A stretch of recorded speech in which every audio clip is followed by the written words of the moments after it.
14 pin का एक audio IC है। तो अगर 14 पिन का ऑडियो आईसी लगा हुआ मोबाइल में आता है तो उसका कंसेप्ट क्या होगा, वो कैसे वर्क करेगा।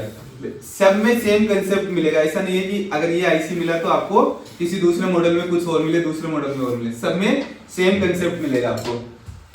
तो देखो इस आईसी को इनपुट वोल्टेज कौन सा है इसमें से आईसी का, VSYS, क्योंकि VSYS क्या करता है आपका वोल्टेज चार्जिंग आईसी निकालता है। मतलब कि ये चार्जिंग आईसी ने निकाला है, इसके पास आ रहा है तो इस आईसी का ये क्या हो गया इनपुट वोल्टेज।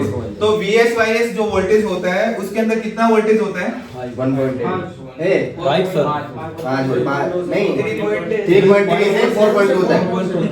3.3 से 4.2 वोल्टेज तक होता है ना। जैसे सभी वोल्टेज के नाम मत लेते जाओ धीरे धीरे कि कोई सा तो लग ही जाएगा, ऐसे ना याद होनी चाहिए ये चीजें कि कितना वोल्टेज यहाँ पर मिलता है।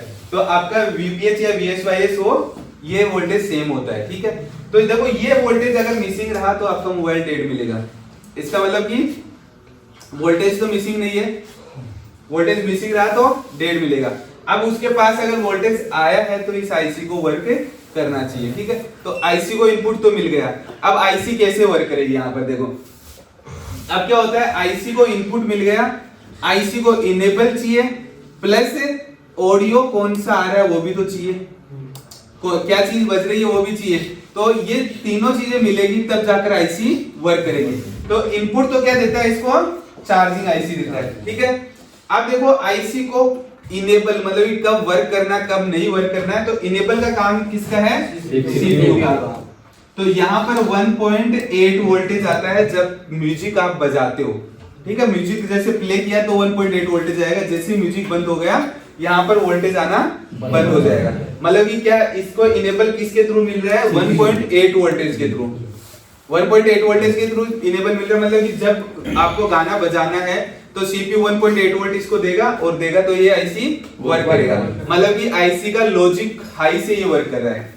दो कंसेप्ट समझते हैं आईसी, लॉजिक लो या लॉजिक हाई। तो पहले वोल्टेज 0 रहेगा, जैसे ही आप म्यूजिक बजाओगे वोल्टेज यहाँ से 1.8 आएगा। अगर 1.8 वोल्टेज आया इसका मतलब कि लॉजिक हाई है। तो इनेबल का काम कौन कर रहा है इसका, सीपीयू। अब क्या गाना बजना है क्या नहीं बजना है, ठीक है, ये डिसाइड करेगा पावर आईसी। तो पावर आईसी से दो लाइन आती है, पॉजिटिव और माइनस, ठीक है, प्लस और माइनस का। तो ये दोनों लाइन में फ्रीक्वेंसीज आती है आईसी के पास में। इससे क्या होता है, ये बता रहा है कि क्या चीज बजानी है, मतलब कौन सा गाना बज रहा है, वो पावर आईसी से इंफॉर्मेशन आती है।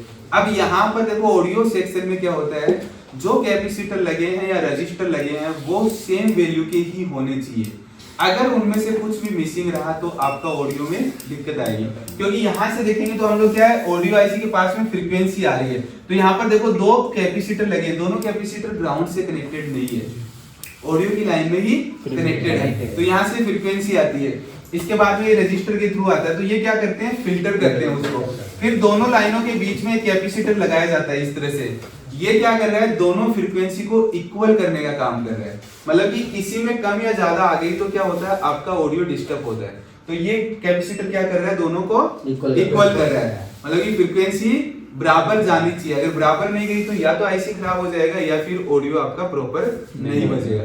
तो इनमें से कुछ भी मिसिंग रहा या फिर इनमें से कोई भी प्रॉब्लम रहा, मतलब कि कोई वर्क नहीं कर रहा या फिर हो सकता है किसी का वैल्यू ड्रॉप हो गया हो, जहां पर रजिस्टर है दोनों रजिस्टर सेम वैल्यू के होते हैं, अगर आपने कम ज्यादा वैल्यू का भी लगा दिया तो भी आपका ऑडियो वर्क नहीं करेगा। हो सकता है वॉल्यूम बहुत ही स्लो आए, ऐसा प्रॉब्लम होगा। कभी कभी हमारे पास आती भी ऐसी प्रॉब्लम, हम लोग स्पीकर भी चेंज कर देते हैं फिर भी क्या है, वॉल्यूम बहुत धीरे धीरे आ रही है। ऐसी कंडीशन में आपको पावर आईसी की तरफ से जो लाइन आ रही है वो आपको चेक करना, मतलब कि वहां पर कैपेसिटर और रजिस्टर चेक करने। तो इस लाइन में आप देखेंगे तो यहाँ पर लगभग एक आपको 1.3 वोल्टेज के लगभग मिलेगा दोनों में।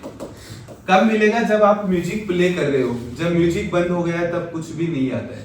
म्यूजिक प्ले करने पर 1.3 वोल्टेज के समथिंग आता है, थोड़ा बहुत ऊपर नीचे होगा उसमें, ठीक है।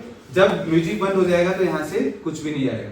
तो अगर ये आईसी देखो वर्क कर रही है या नहीं कर रही, इसका कैसे पता चलेगा, आपको म्यूजिक प्ले करना है, गाना प्ले करना है, और गाना प्ले करने के बाद में इन कैपेसिटर या रजिस्टर के ऊपर 1.3 वोल्टेज के समथिंग चेक करना है। अगर यहाँ पर ये वोल्टेज आ रहा है, इसका मतलब तो क्या हो रहा है, पावर आईसी से फ्रीक्वेंसी आ रहा है, अगर वोल्टेज नहीं आ रहा है इसका मतलब पावर आईसी से फ्रीक्वेंसी नहीं आ रहा है। उस कंडीशन में आपको ऑडियो आईसी को नहीं छेड़ना है, उस कंडीशन में आपको क्या देखना पड़ेगा, पावर आईसी को चेक करना। अदरवाइज अगर इधर से फ्रीक्वेंसी आ रहा है तो पावर आईसी को छेड़ना नहीं है, फिर ऑडियो आईसी की तरफ ही हम लोग चलेंगे। अब देखो आईसी को क्या मिल गया, इनपुट मिल गया, इनेबल मिल गया, आईसी को ये भी पता चल गया कि क्या म्यूजिक प्ले करना है, ये भी पता चल गया। अब आईसी अपना वर्क करना स्टार्ट करेगी, तो मतलब कि आपका म्यूजिक आउटपुट होगा कि गाना क्या बजना है स्पीकर के अंदर हो जाएगा। तो वो यहाँ पर से देखेंगे तो B2B कनेक्टर के ऊपर जाएगा और B2B कनेक्टर से नीचे स्पीकर पर जाएगा। अब देखो ये आईसी वर्क कर रही है या नहीं कर रही है कैसे पता चलेगा, देखो इधर से इंफॉर्मेशन इसके पास चेक कर ली वोल्टेज के थ्रू, पता चल गया आ रही है, ये वोल्टेज चेक कर लिया, इनपुट पता चल गया, यहाँ से ये वोल्टेज चेक कर लिया, हमें क्या पता चल गया, इनेबल भी मिल गया। अब तो आईसी को वर्क करना चाहिए। अब हमें कैसे पता चलेगा कि भाई इधर ये आउटपुट कर रही है या नहीं कर रही, तो यहाँ पर देखो ये जो रजिस्टर लगे हुए हैं यहाँ पर आपको चेक करना है 2.7 या 2.8 वोल्टेज, ठीक है। कब, जब आप म्यूजिक ऑन कर रहे हो, तब म्यूजिक ऑन कर रहे हो तब आपके पास में कितना वोल्टेज आएगा, लगभग 2.7 के आसपास वोल्टेज यहाँ पर आएगा जब आपने म्यूजिक प्ले किया उस टाइम पर। अब म्यूजिक प्ले किया तो 2.7 वोल्टेज आ रहा है, इसका मतलब क्या समझो आप, आईसी अपना आउटपुट कर रही है। अभी भी अगर स्पीकर नहीं बज रहा है तो अब आपको क्या चेक करना है, B2B कनेक्टर पर जाना है, ठीक है। B2B कनेक्टर पर आपको SPK प्लस और SPK माइनस दो लाइनें मिलेगी, दोनों लाइनों पर आपको वोल्टेज चेक करना है पिन के ऊपर। अगर वहां तक भी आया वोल्टेज इसका मतलब वहां तक आ रहा है। अब बचा क्या, मेन बोर्ड से लेकर सब बोर्ड तक एक फ्लेक्स बचा, ठीक है। अब आपको क्या करना है, सीधा सब बोर्ड पर आना है, क्योंकि मेन बोर्ड का कंसेप्ट तो क्लियर हो गया, ओके है। अब प्रॉब्लम कहाँ होगा, या तो फ्लेक्स में या फिर सब बोर्ड में। अब आपको क्या करना है, मेन बोर्ड से लेकर सब बोर्ड तक फ्लेक्स आ रहा है, ठीक है। तो सब बोर्ड में स्पीकर के 2 पॉइंट मिलेंगे जहां पर स्पीकर टच हो रहा होगा, उस पॉइंट के ऊपर आपको 2.8 वोल्टेज चेक करना है। अगर वहां पर नहीं पहुंचा इसका मतलब कि आपका फ्लेक्स में इश्यू हो सकता है।